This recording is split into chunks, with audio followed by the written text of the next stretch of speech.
Welcome aboard the 4 to 7 pod. Chris and Jerry, you know what time it is. June is over. The swoon is not. The Mets suck. The Yankees suck.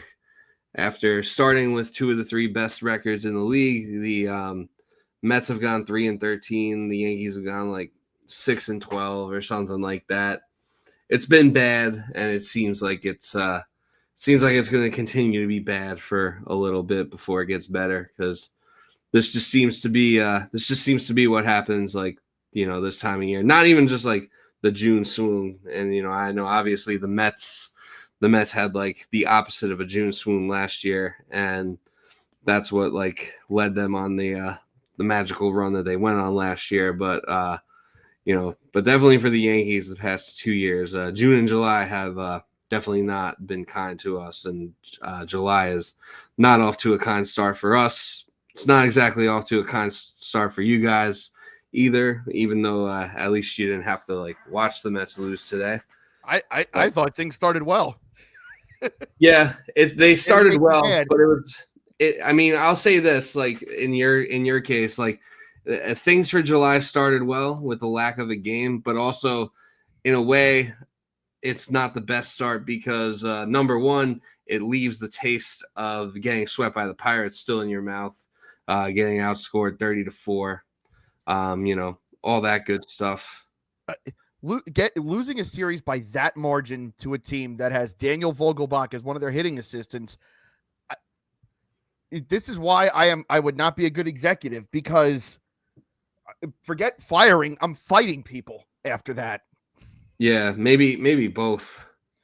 Oh yeah, listen, I'm leaving with something. Yeah.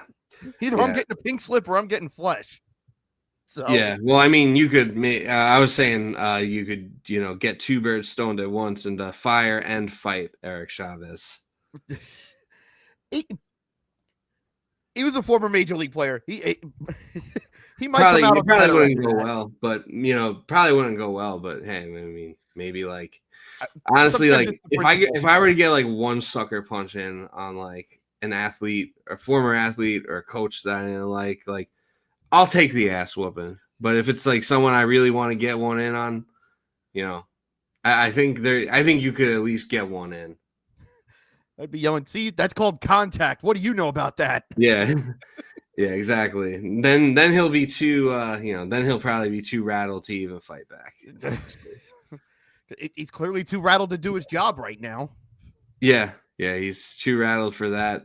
It is kind of insane that even a team that has Daniel Vogelbach telling people what to do.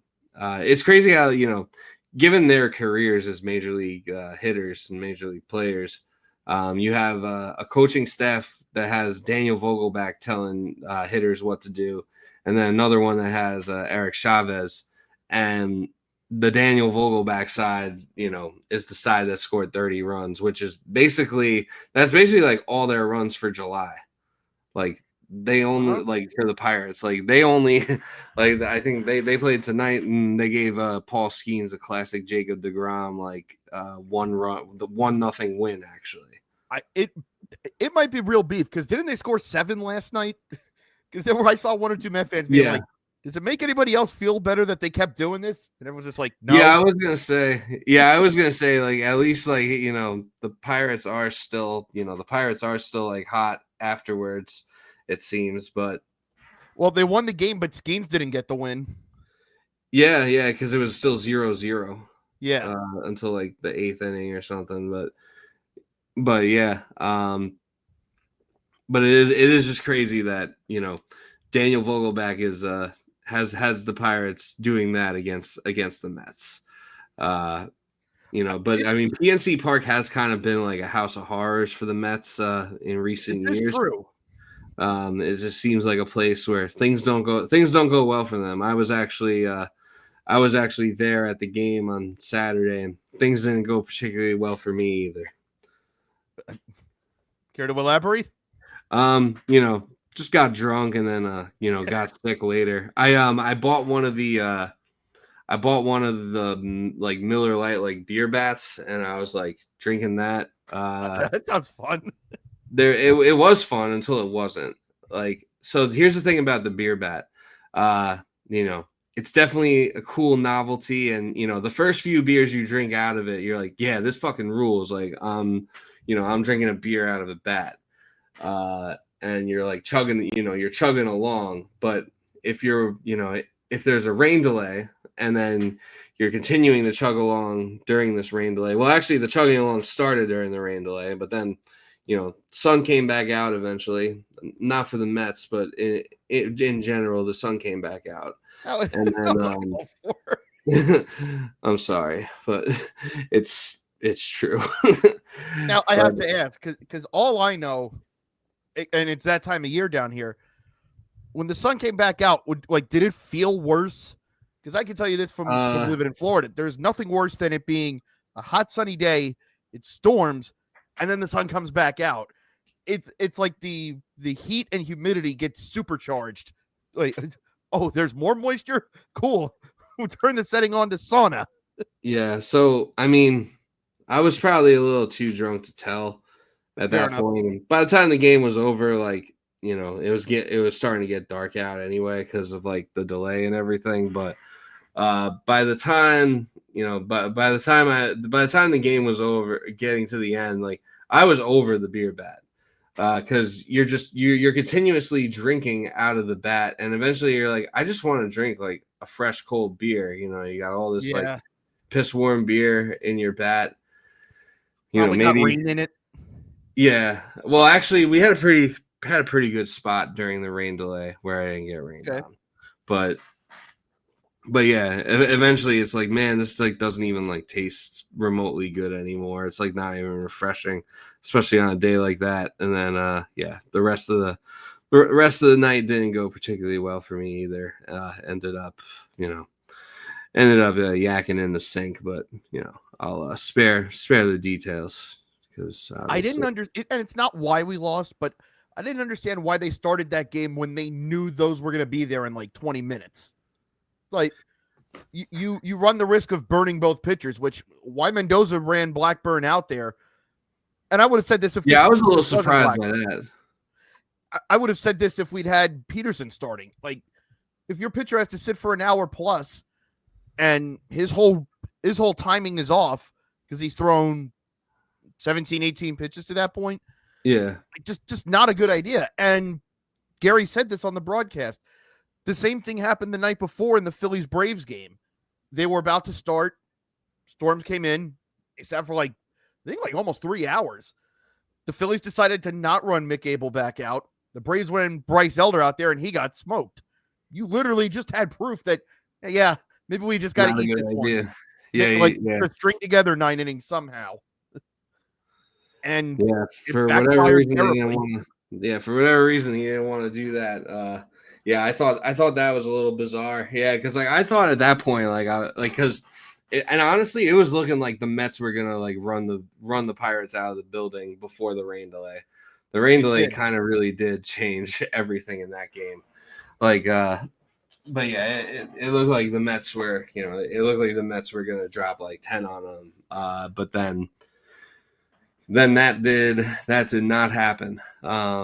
And yeah, like it was an advantage for the Pirates because I think Burrows was pitching that day, and like so it was like a bullpen game for them anyway. So I think Burrows came in after Falter because I think Falter started that game. I thought Falter started the next game. But I could be. I can go get that right now. See, the Saturday game was. Yeah, Falter started it, and then, oh no, Burrows didn't come in. Ashcraft came in after the delay. That's what it was. Then Santana, then Ferguson, then Bednar. So yeah, Burrows would have started the next day. Oh, okay. So and he didn't even go long enough to get the win because Mladzinski got it. Okay, yeah, I guess I got even drunker than I thought at that game. Listen, I would have too. Yeah. Yeah, not for the same reasons. I was just doing it for shits and giggles. You were doing it for the love of the game. Yeah, I was doing it. That was a true love of the game performance. But you know, sometimes the game doesn't love you back. I guess is the the moral of that story. Don't I know it? But yeah, Mets swept by the Pirates. You know, now you got to marinate on that for another day. I mean, you know, like I don't even know. Yeah, obviously it's hard to just come out here every week and kind of try to come up with different ways to say like this team sucks. But I mean, like, what do you think? Like the issue is it just the same issues, or is like there anything new? I mean, you got to think like you got to try something just to shake things up. Like they've been running the same thing out there, and especially in the pitching staff, because I've seen reports that they've said absolutely no way Jonah Tong's coming up this year as he continues to dominate Double-A again. And it's like, how many times can you watch Blackburn and Montes go out there and just get it handed to them? Like, yeah, I know Manaya's on rehab. I know Senga's probably back after the All-Star break. Got it. We still got 2 weeks before that. Like, yeah, you can't just lose every game. Like, you can't just count on, oh, well, the Phillies aren't going to win enough to get too far ahead. That's not a strategy. Yeah, that's the opposite of a strategy. It's a very bad one. Yeah. And like, I don't know what you do with the lineup portion, because like we said, it's the same and not even one really, it's one guy hitting right now. Because even genuinely, I don't think Lindor's been right since I think it was in the LA series when he got hit on the foot and he broke his toe. And I don't think he's been totally right since that point. It's the numbers haven't been grisly, but they're not good either. Yeah, like it's like he'll hit a home run here and there. It seems like he has not been the Lindor of the first 2 but he months. hasn't been. Yeah, he's not like tearing the cover off the ball by any means.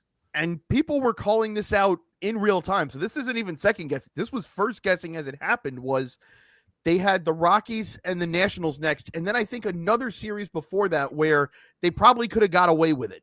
It's like, yeah, it's a pinky toe. It's like, but wouldn't you rather your MVP, your guy that got you 2 Game 6 of the NLCS last year, don't you want that guy at full capacity? Like, maybe you could try to get by those couple of series without him. And especially knowing what we know now, it's like, yeah, they would have handled Washington and Colorado just fine without him. Like, they could have done a week. It probably would have done him a world of good to be off his feet for 10 days. Yeah. I mean, yeah, it could have, maybe just a day off here or there. I mean, yeah, at this point, he probably, because I have him on one of my fantasy teams, and it doesn't seem like there's been any slowing down with his usage, or like I haven't really seen any, and now you any can't. days off. Like, yeah, now you can't. I mean, at least I guess this was like an unscheduled day off, so maybe that helps him a little bit. I don't know.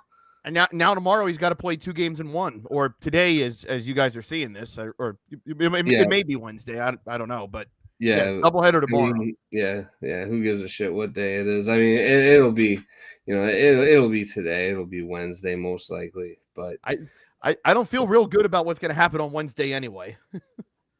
We got to face Jacob Mizorowski. That's the late game. It's Mizorowski versus Tidwell. So basically, from what I heard this afternoon, they had moved that from Tidwell to TBD. So, oh really? Which is giving me some hope that they're going to call Nolan McLean up, because he's on regular rest. If they were to pull him tonight and say, hey, yeah, you're starting game 2 Wednesday, he'd be on regular rest. So if they really want to get aggressive with this, if they think it's time, that could actually work.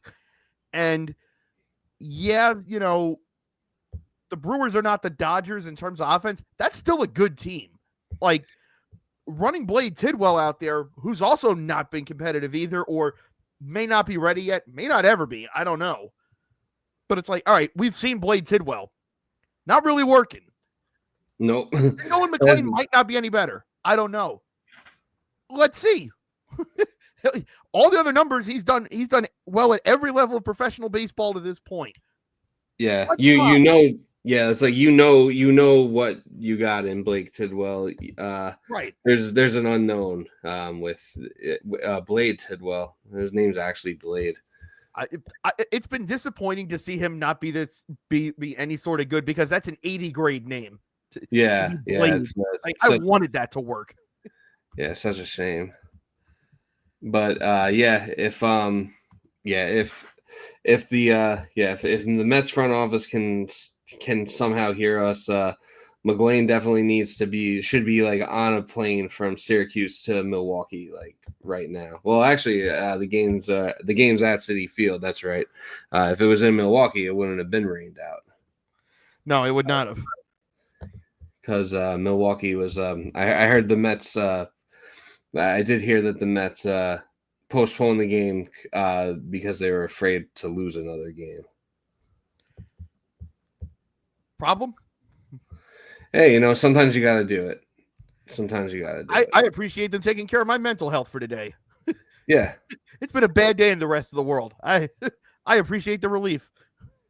Yeah. You don't need you don't need that on top of it. It's just that one meme was just like, oh yeah, your day hasn't been bad enough. Let's make it worse. It was nice of them to to give them give the extra day. It's so true, and I never realized it until I saw the one meme of it's like, when your football team loses one game of 16. All right. We'll get him next week. Your baseball team loses one of 162. How the fuck do you blow that? You can't fucking move anybody over. God damn it. Personally, yeah. Personally, I'm the latter in just in both sports, or pretty much just about every sport. I am more reasonable about football than baseball, and I know that's kind of a rare thing now, but yeah. I didn't say I was rational about anything. I just say I handle football losses better. Yeah, I guess it's hard to say because it's like it's kind of like equal for me because like on one hand with the Jets it's like at one point you're used to the losing, but you also know that it's one of 17 games. But with baseball it's like I don't know. I just for some reason I expect better with the Yankees. I don't know why. At this point, they haven't really. At this point, like this iteration of the Yankees, they haven't really done anything to show you that things are going to be different. We could get into that now, or I don't know if you still had any more, any more thoughts on the Mets as we go forward. Obviously, we'll get to the Subway Series preview as well. Given the events going on in the world today, this is going to be Rhys Hoskins' first series in New York since his fake tough guy stunt last year. It's also his first games against the Mets since he went 0 for 9 in the playoff series. People don't like to talk about that. And given the way things are going right now, I fully expect him to homer in his first at bat. He's going to pull some stunt, and I'm going to be one of those videos where you see the dudes like taking down the $5,000 flat screen TV and just beating the shit out of it. Like that'll be me. when he goes out there and acts like he didn't completely bagel a playoff series against the team that he always tries to act tough against. And I'm going to remind people of that every chance I get. Damn right. Also, if anyone from Major League Baseball is watching this, I could find you the evidence, but I don't know if you saw that Eric Chavez hangs out with Malik Beasley. Where do you think he got hooked on it from? Yeah, I saw that he does have a he does have a Bet MGM account. He does. So he even used his work email. Can you believe that? Yeah. He used Eric Chavez at Mets.com. Just brazen. Crazy. I wouldn't stand for it. That guy's he's blatantly flaunting your rules, right? He's saying you won't do something about it. Come on, I wouldn't stand for it personally. If I was in charge of enforcing punishment, yeah, I wouldn't stand for it either. I'm pretty sure. I'm pretty sure Aaron Boone probably is also on that list of list of people. He's actually probably definitely not, but the MLB should definitely look into Eric Chavez's gambling. If there's any baseball history on that MGM account, he's got to go. He's been betting Francisco Alvarez unders for like 15 months. Come on now. Yeah, he's just been every he just bets every game. He just bets on Francisco Alvarez to not hit a home run. he'll bet like, you know, like 1,500 to win like an extra 100 or like 15K to win an extra G. You know, he's just kind of like, you know, he's playing, you know, you're going to get better returns doing that than you will on like any stock right now. So he's just playing the long game. We're facing a lefty that just throws junk. Team strikeouts plus 9.5. Hand me that over, baby. Over. Yes. Hammering it. Yeah. Yeah. Balls hitting to ground over 23.5, including foul balls. Easy money there. So yeah, definitely. Yeah, there's definitely something at play there. But yeah, no, definitely nice of the Mets to give their team and their fans a day off from the misery and a mental health break before running into the buzzsaw that is Jacob Mizorowski, and then having to face the Yankees with a depleted bullpen because you got to do one game tomorrow that's basically going to be a bullpen game, and then the last game of the Yankees series will have to be a bullpen game against Fried now. Yeah, and we have to face Marcus Stroman on July 4th, which he's going to go 7 innings and give up like 2 hits, and then he's going to post something incredibly problematic after the game, and I'm already tired of it. Listen, I agree with you about the last part, but are you sure? Like, I know he pitched well against the A's the other day, and I was actually happy to see it, like, because I pretty much, like, since I watched Marcus Stroman in that game that got him DFA'd to the IL with a strained ERA, where he had like a 30 ERA through like the first inning. Well, he didn't even get out of the first inning against the Giants. I think that was like back in April, and this was his first time pitching since. So like, I purposely did not watch the game on Sunday because I was like, I'm not letting Marcus Stroman ruin my day. Have you seen our offense lately? Yes. I have. I mean, I think regardless of what happens, he'll definitely be tweeting something problematic. If he pitches poorly, people will probably get blocked or reblocked. Yeah. It would be it would be cool to get it would be cool to be one of the fans that gets blocked, unblocked, and then reblocked by Marcus Stroman. Because I was blocked by him until I was blocked by him, and then when he joined the Yankees, I think he like hired someone to like run his Twitter and like unblocked everyone. Just to be like, no. Let's just be clear. I've always hated you. Yeah, you're going back. Dumb. Yeah, going back on the list. But yeah, I mean, that game, I could see that game ending up being a barn burner. It's definitely, the Subway Series is definitely going to be a case of, I guess someone's got to win those games, and someone's got to get right, and we'll just see who. Just glad that only one of those games is on national television. Which game is that? The Saturday game. Is it? I thought it was a 4 o'clock. Oh, it's on FS1. Yeah. For some reason, we are not a Sunday night game. That is stunning. I would have thought for sure. I'm not complaining. Do not get that twisted. I'm glad we are not on ESPN. I can live with that. I mean, it kind of looks like, I don't know. I guess it kind of looks like for this week, maybe because it's 4th of July weekend or something, but it looks like they're actually doing a double header for Sunday night baseball. They're doing like Cardinals, Cubs, and then Rangers at Padres at 9 o'clock after Cardinals, Cubs. I figure there's got to be some kind of hook there. Like there's got to be something else in where it's like, oh, they're doing it because this. Like that would just be a smart thing to do. And ESPN plus baseball plus smart has not happened in a long time. So yeah, those things go together like peanut butter and pizza. They don't, but no, that's right. The Saturday game, which is the game I'll most likely be at, will be on FS1. So only one chance for one of our teams to get embarrassed. But before we get into the Subway Series preview, I'll keep it fairly brief, with my thoughts on the Yankees as of now. I mean, there isn't, I don't have a whole lot new, of anything new to say. I don't know. This team is just soft and weak when it matters.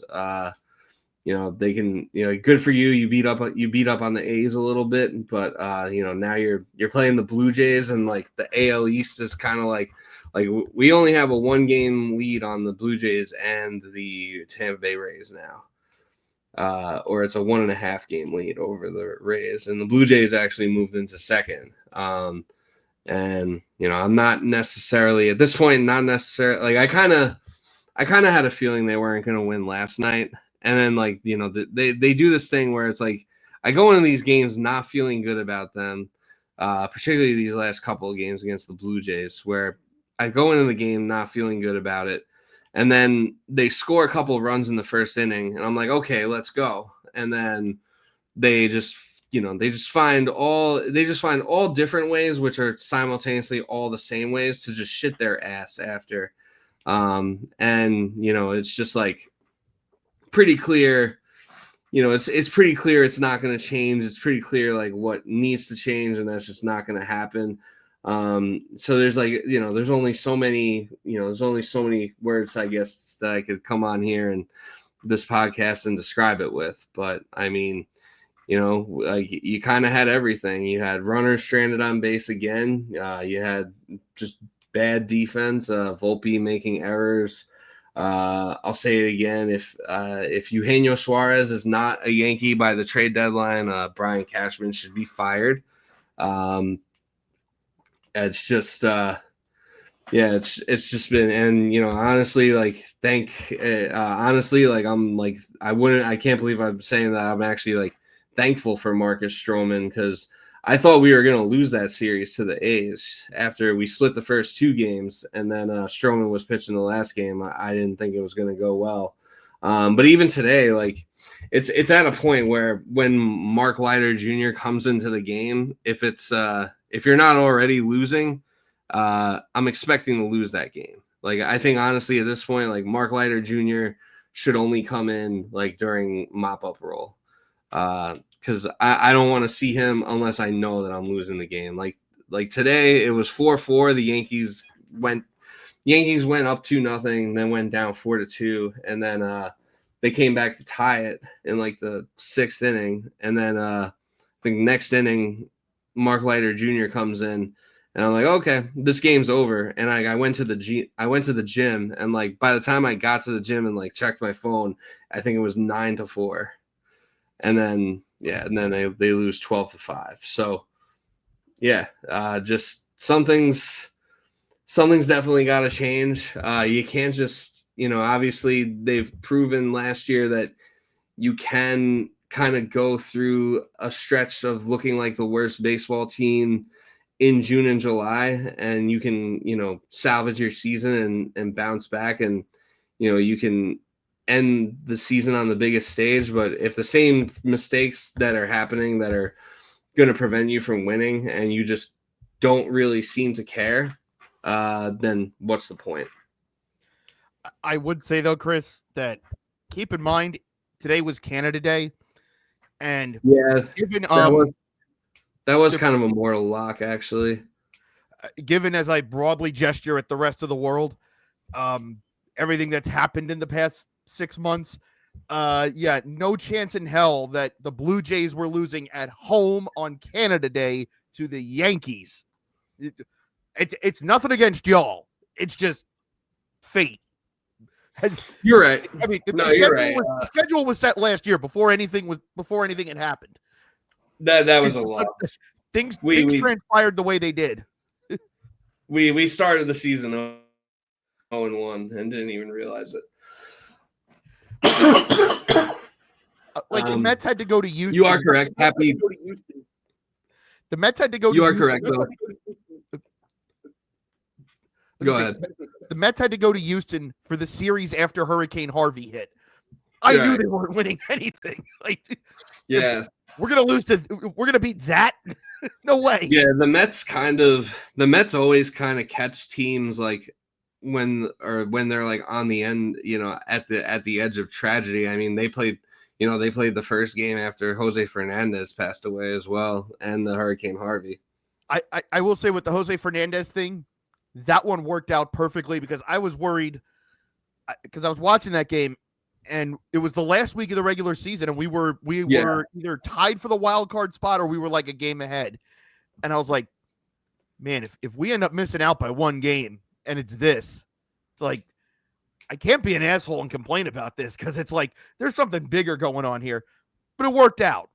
We're not going to punish you because you were here. Like this, you know what I mean? Yeah.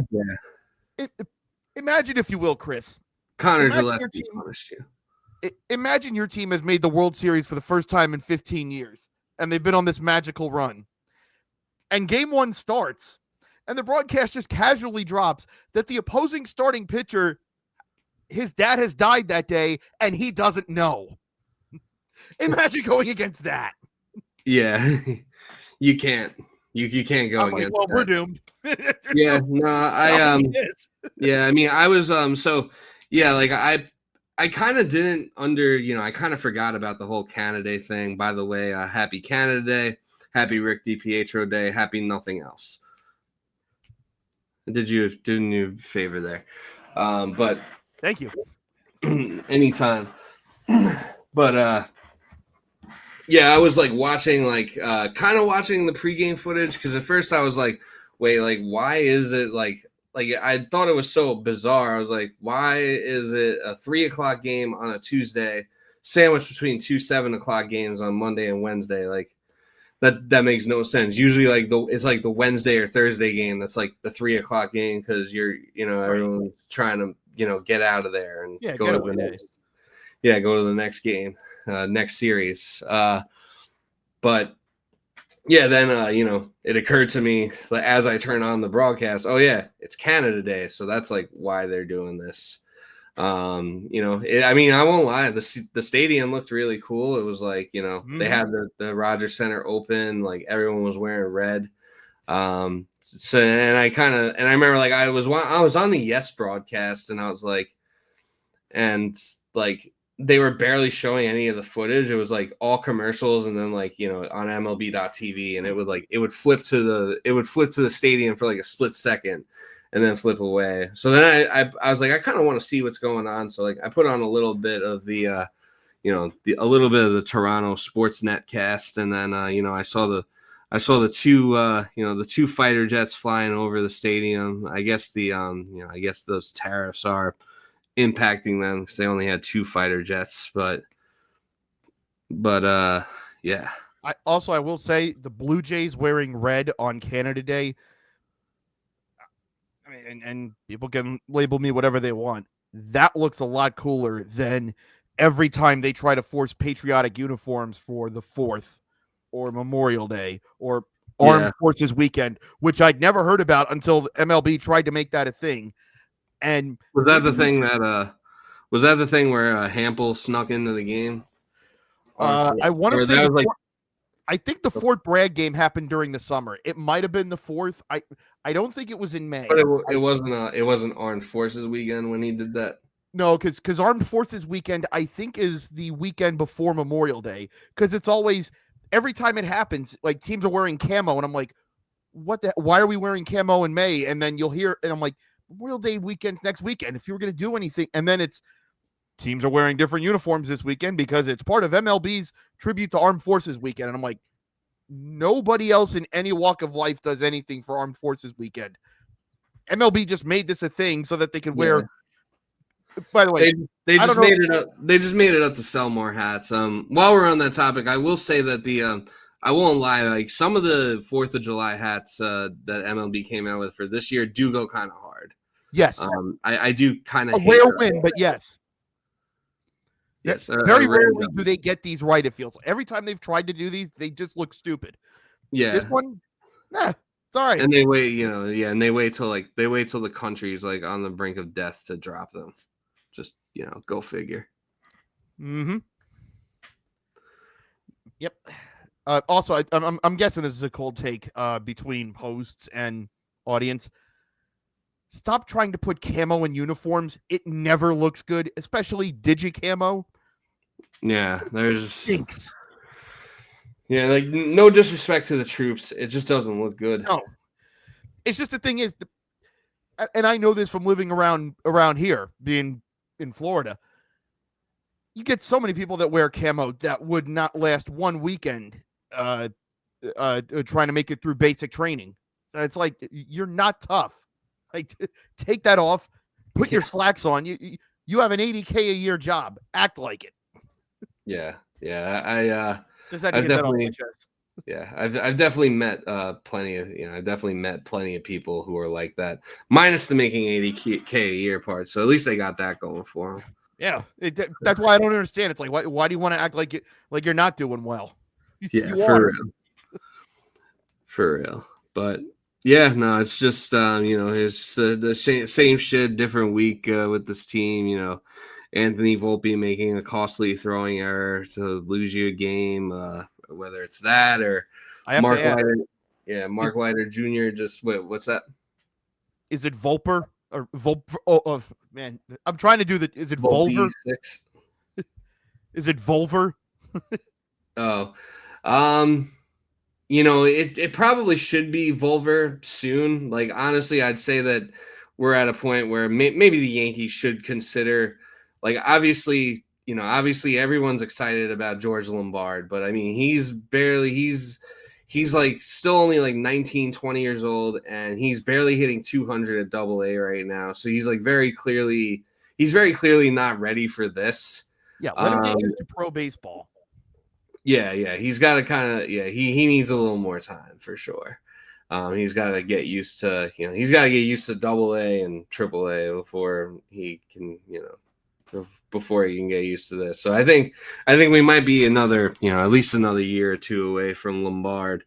But I would say at this point, like, if you're serious about maximizing your window, if a window even exists, like I really don't just don't know anymore with the Yankees. But if you're trying to maximize this window of like trying to win a World Series, if you're serious about that, I do think that you need, overall his defense is mostly fine, but he does have a knack for making costly errors at bad times. But you need someone who can give you something offensively. That too. Yeah, so I think like they should consider like the veteran market to find like maybe like a 1 or 2 year stopgap guy. Like I'm kind of at that point with it. So I would say yes. To me, I think it should be Volver, sooner rather than later. But it probably won't be. They'll probably play him out until they'll probably play his contract out until they're done manipulating George Lombard's service time, and then hopefully by then he's ready for sure. Like, I'm just looking at the standings right now because it's, we're now into the month of trades. Yep. And we're in the month of the deadline. And usually you can kind of carve out an idea of like, okay, well, this team's out of it. This team's out of it. This team's probably close. And you mentioned Eugenio Suarez, and that's probably going to be one of the biggest targets. They're only 3.5. Yeah, Diamondbacks are 500, and they're only 3.5 games out of the last wild card spot. So, but remember, no Burns, and we don't know when Corbin Carroll's coming back either. Like that's a big thing there. Yeah, they've been playing pretty all right with him. Without them lately, though. I mean, they did beat the Giants last night, and they're up 6-2 in the 6th inning now. I've got that off to the side here, but like the Rockies are out of it, and it's like a year or two ago, Ryan McMahon is definitely somebody you would have wanted. Yeah, I think held on to him so long that his value's gone. Yeah, I think that ship has sailed. I feel like the Brenton Doyle ship has sailed too. There's really no one other than maybe like Ezekiel Toivar that I might even be remotely interested from the Rockies. I was gonna say Jordan Beck's good, but he literally just came up. It's like you got to try. You got to do something. Yeah, I mean Hunter Goodman's pretty good, but like Right. He'll probably want to hang on to him, and if he might cost too much. Also, I don't think it's like, well, we got if we're gonna get like any I sort of don't think hope, catcher is we like gotta a have huge somebody need for around. us either. Yeah, I always say with Altuve, even when the Astros were losing 110 games a year, he was still doing this. And sure enough, it's just like you look around and you're like, okay, well, we got to wait for the draft picks. Who's that second baseman that keeps hitting 300 and stealing 30 bags? He's all right. You never know. Yeah, So, like the maybe Pirates are out of he'd it. be part of this rather than just continuously trading away good players to rebuild.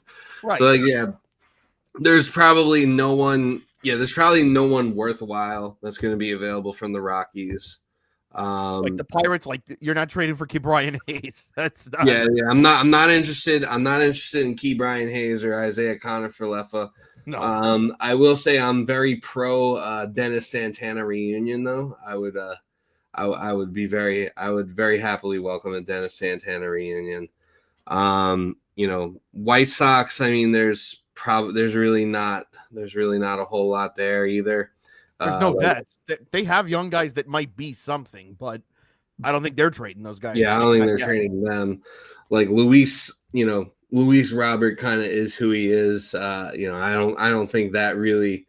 I don't think that's a move that really moves the needle for either team. I mean, and he just went on the IL. Yeah, I mean, could the Orioles be sellers? I mean, they're kind of out of it, and they are, but they are like a younger team, so they kind of might just might just hold the line. I mean, they might have some. Might have some guys. I would say this: Ryan O'Hearn's available. I mean, I don't know if he can play anywhere besides first, and that seems to be a position you guys have done just fine with this year. But he is hitting. He is. I think he can also play. He can also play a little outfield too, right? Yeah. Probably a corner. I don't know if that would be a problem, but like if you stuck him in left, you're probably fine. Yeah, I mean, if you need a defense, I mean, Dominguez has been hitting pretty well, but I mean, yeah, as far as like a defensive substitution, that might not be a terrible idea. Ramon Laureano's playing his way into being a possible trade candidate, and I did not think that was going to happen this year. Yeah. But he's turned into the Ramon Laureano of old. Like, he's got an 896 OPS, right? He's been worth 2.3 WAR this year. Did not see that coming. He provided a lot of hilarity on the Braves last year. Yeah, and I mean, there are some guys like maybe there's some bullpen arms they're willing to. Maybe they have some bullpen arms they're willing to part with, like maybe like Sir Anthony Dominguez or like Greg Soto, like someone that they're isn't under that isn't like terribly old and isn't under team control for a terribly long time. Take it from your friend who used to deal with Sir Anthony Dominguez regularly. You don't want that. You probably don't. Yeah, you're right. I mean, anything in my heart. anything seems like anything seems like an upgrade from Mark Leiter Jr. at this point, though. I will say, and I don't know how you'll feel about this, but I was actually looking at this right before we connected. David Bednar hasn't given up a run since he came back from the minors. Yeah, David Bednar has been he's kind of become like the regular like closer ninth inning guy again, and I hadn't realized it had been that long. Like, when did he come back up? It's been like at least a month now, or a month and a half. I think you're right. I believe you're right. I'll pull that up here if you. Yeah, but yeah, the Pirates have a couple relievers that it's like, yeah, you could take a flyer on that. Like, there's no harm in taking a swing there. Yeah, can't imagine it would cost you. I take a flyer on Bednar, but I don't think the Pirates trade Bednar. Bob Nutting would probably veto the trade again. They gotta put that. They gotta put that light show to use. Well, I'm trying to figure out exactly when he went down, but it doesn't look like there was a prolonged period that he was demoted for. Like I'm looking at his game log, and it doesn't look like there's a week. Yeah, where... I know he I know he went down. I know he went down in like I want to say like April is like when he like first got sent down, and I thought he either got hurt or got sent down again. Okay, so the last time he gave up more than one run in an appearance was back on May 19th. And since then, he has given up a grand total of one run. And the last run he gave up was One May run since 23rd. May 19th. Damn. Yeah, May 23rd was the last time he gave up a. Well, I stand corrected. He gave up an unearned run to the Cubs a couple weeks ago. But yeah, he hasn't given up an earned run since May 23rd. So Memorial Day weekend. Yeah, so yeah, David Bednar is playing his way to having some trade value, which is you know, nobody. I don't think any Pirates fans really thought David Bednar's trade value would be any higher than it was like last year when they could have traded him before he went down the shitter. Yeah. So I mean, if you got the chance, like you kind of have to take that chance now if you're the Pirates. Yeah, this is like, but we'll see if they do.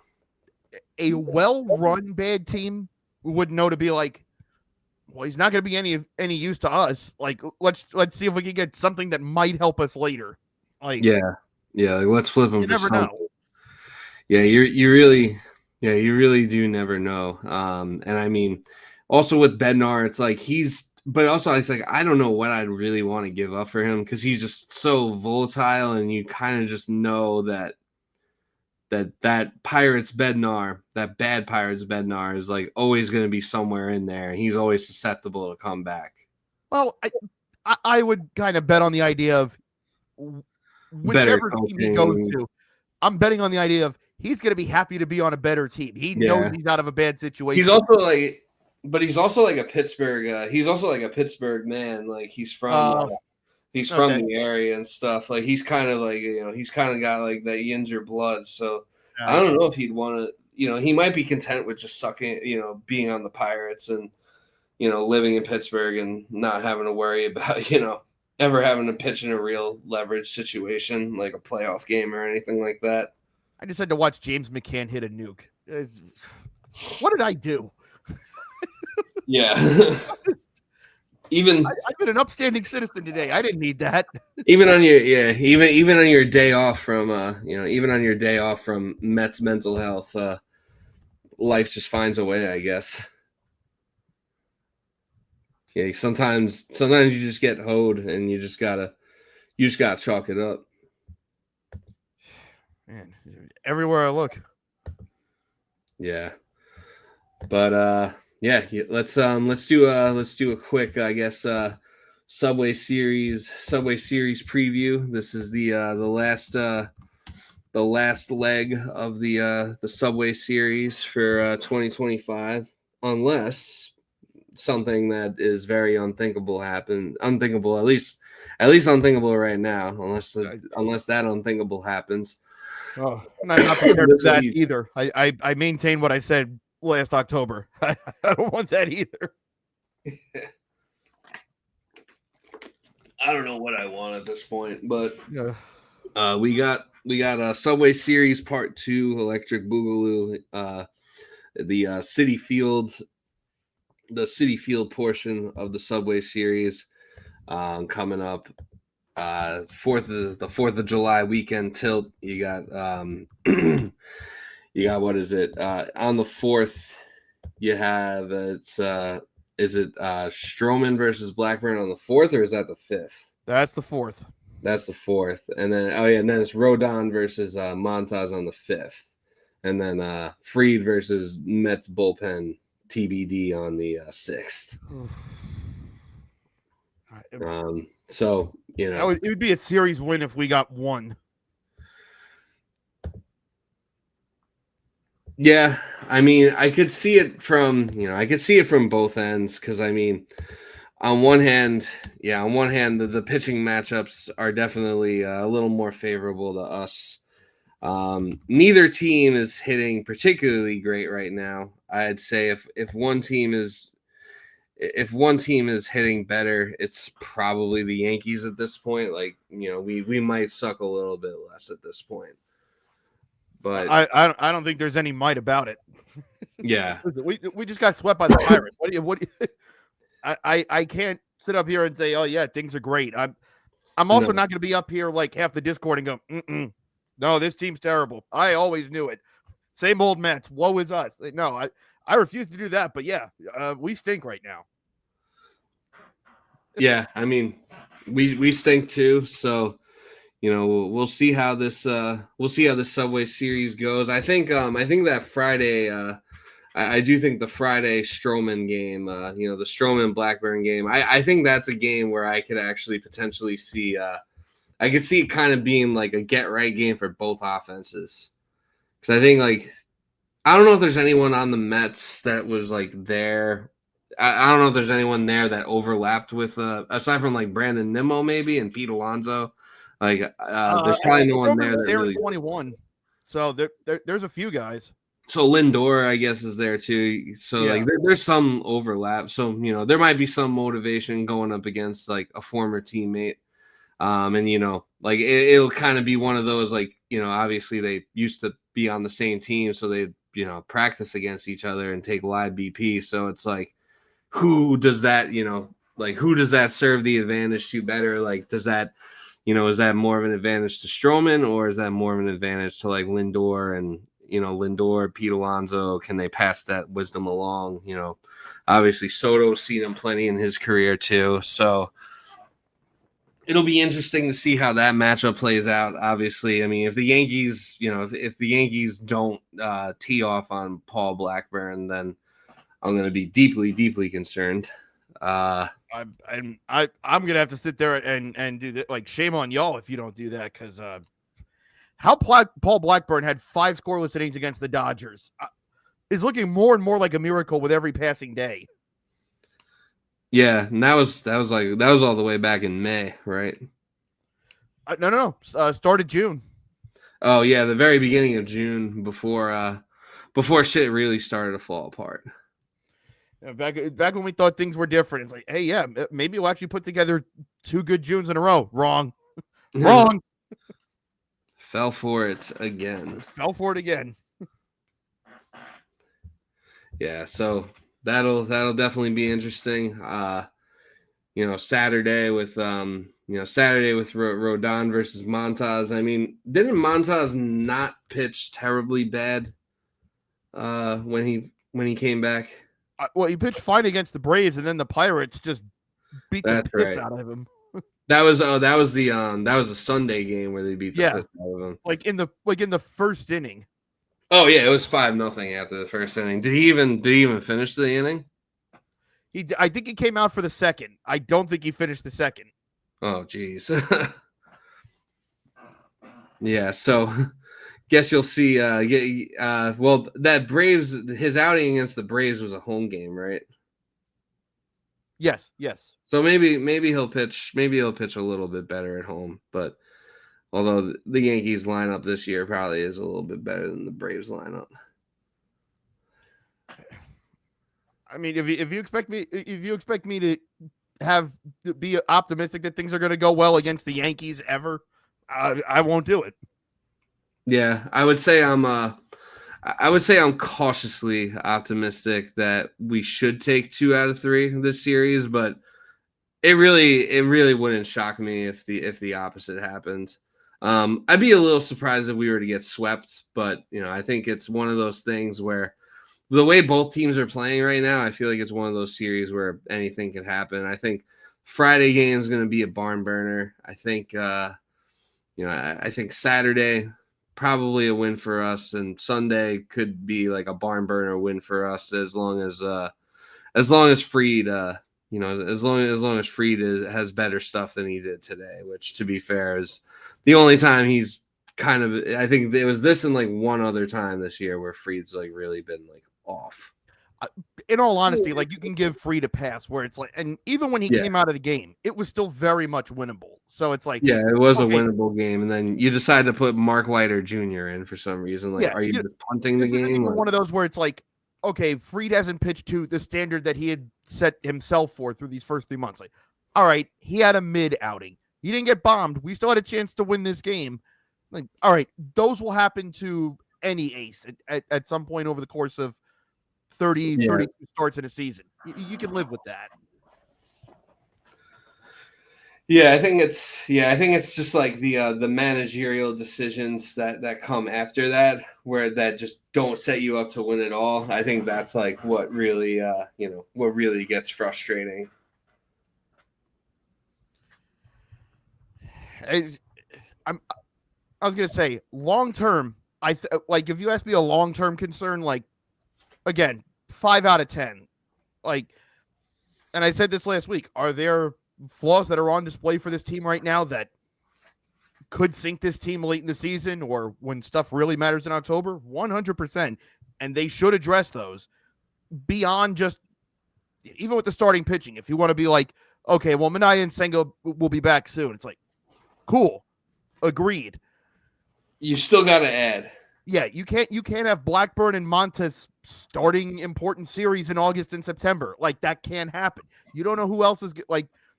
They're trying to manage Clay Holmes right now because he's probably already pitched more innings than he has as a reliever over 7 years. Like you got to be prepared for him to hit the wall at some point. Like you just don't know. So you don't even. I don't even necessarily say that you have to go out and get a big name. Like just go get someone that you know will give you 6 innings. Like that's perfectly fine to have right now. Yeah, like it Go doesn't get even relievers to at least take the burden off of Garrett and Brazaban and Stanek and Degnell Nunez. Like shore that up. Like that's the easiest fix in the world. Yeah, like it doesn't even have to be like an Alcantara at this point. I think also we might have to. This might be a week to week thing. I might need to reassess Sandy Alcantara because he again got hammered. And as I look at his game logs, his 2 best starts are against the Pirates and the Rockies on the road. Yeah, I might have to take those with like this size of salt. yeah, a little, a few grains. Yeah, there might be there might be a bit of a fraudulent alert on Sandy Alcantara. Yeah, I mean, I would say I think like the most obvious move is just like for us is just like DJ LeMahieu cannot be an everyday player anymore under any circumstances. You just can't, whatever like decent 2-week stretch he had back in like May, like into June, like good for him. Like he is what he is. He just can't be, he just can't be an everyday starter at this point. No. I don't understand why he wouldn't play third.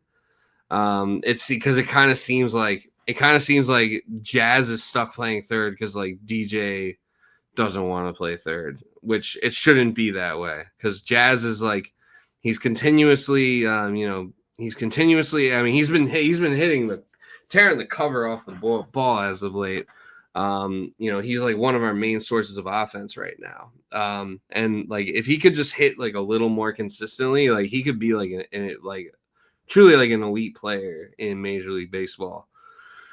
But he just needs to, like he's just continuously like making plays that like an everyday third baseman would make, and it's just like it's just like what are you waiting for at this point? And it seems like DJ LeMahieu has maybe some pull with, maybe he has some pull with his boy Aaron Judge. That's why he's like still around and playing every day.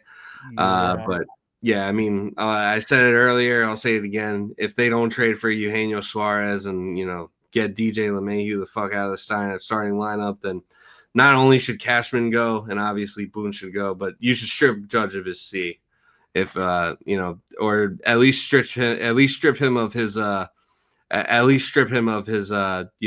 personnel, whatever pull he has personnel wise.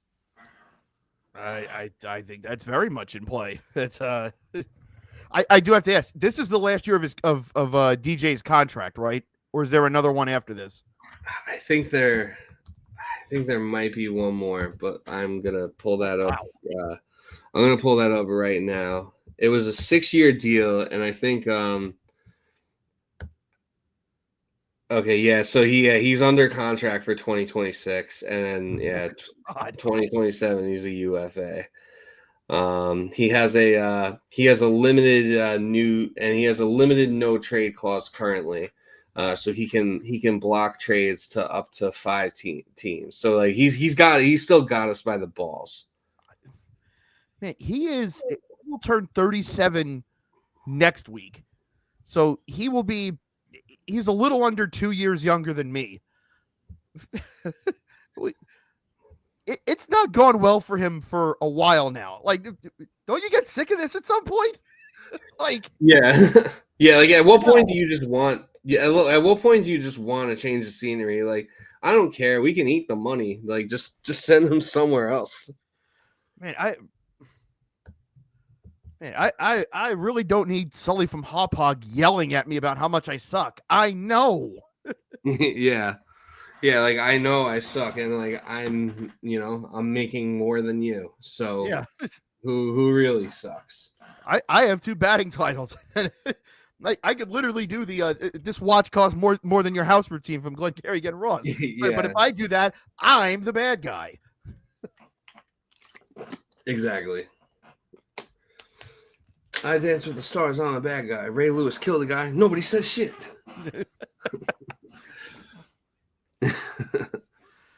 I did not think that we were going to be hitting there this evening, but here we are.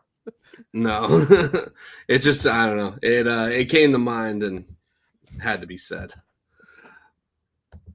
You gotta find some comic relief through through watching these teams right now. Before we forget, because I don't know if we're going to hit our variety topic, and I don't know if we're going to be at the end of the show, but do need a tip of the cap and a salute in farewell to Dave Parker. Yes. I know we mentioned him on the show over the offseason when he did get elected to the Hall of Fame. He passed over the weekend, and it just, man, did it really hit me. I know that he at least lived long enough to know that he was going in, that he got the recognition of, hey, yeah, we know you were that guy, and guess what? Your turn's coming. Your plaque's going to be in there, and even when you're gone, people are going to look at your plaque, and they're going to know how good you were.